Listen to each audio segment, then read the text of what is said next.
Oras sa buong Pilipinas, 6 na minuto makalipas ang alas 4 ng hapon at narito na ang mga balita sa oras na ito.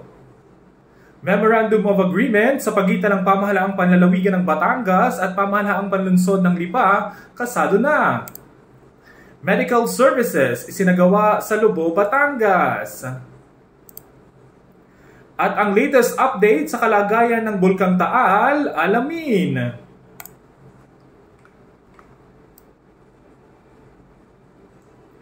Sa detalye ng mga balitang yan mga ka-vibes, opisyal nang nilagdaan ni Batangas Governor Hermelando Mandanas at Lipa City Mayor Eric Africa ang Memorandum of Agreement para sa paglipat ng pamamahala at operasyon ng Lipa City District Hospital mula sa pamahalaang panlalawigan ng Batangas papunta sa pamahalaang panlunsod ng Lipa noong Biyernes, 10 ng Nobyembre sa Lipa City District Hospital sa Lipa City. Ayon sa gobernador, ang kasunduang ito ay ang kauna-unahan sa kasaysayan hindi lamang sa lalawigan ng Batangas kundi sa buong Pilipinas.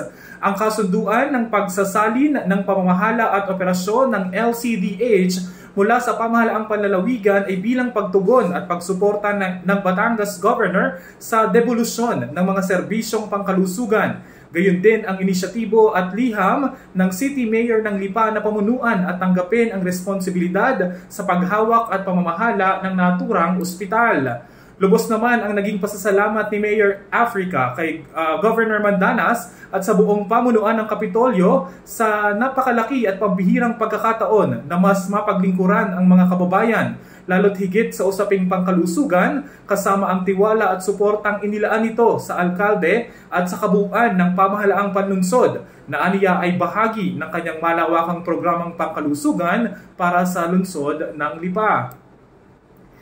Inaasahan naman na sisimulan ng pamunuan ng pamahalaang panlunsod ng Lipa ang Lipa City District Hospital pagsapit ng unang araw ng taong 2024.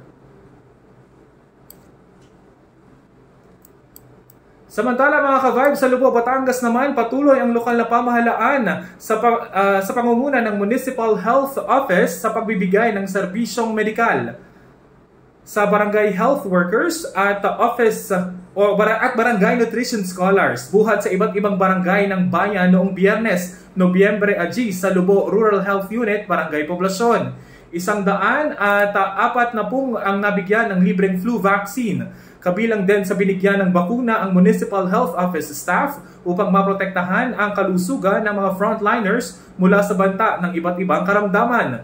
Nagbigay din ng bakuna na Human Papillomavirus Vaccine o HPV at Routine Immunization Vaccine ang Municipal Health Office. May kabuuang 276 na may edad 9 hanggang 14 na kabataang babae ang nabakunahan sa Barangay Balatbat, San Miguel, Poblasyon, Fabrika, Malabrigo at Banalo.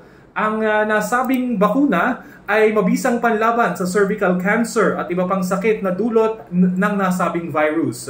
Kasabay din nito ang pagbibigay ng routine immunization vaccine sa 42 mga batang nasa edad 1 taon pababa. Nabigyan din ng bakunang anti-pneumonia at flu vaccine ang 536 na mga adult at senior citizen sa iba't ibang barangay sa bayan ng Lubo, Batangas.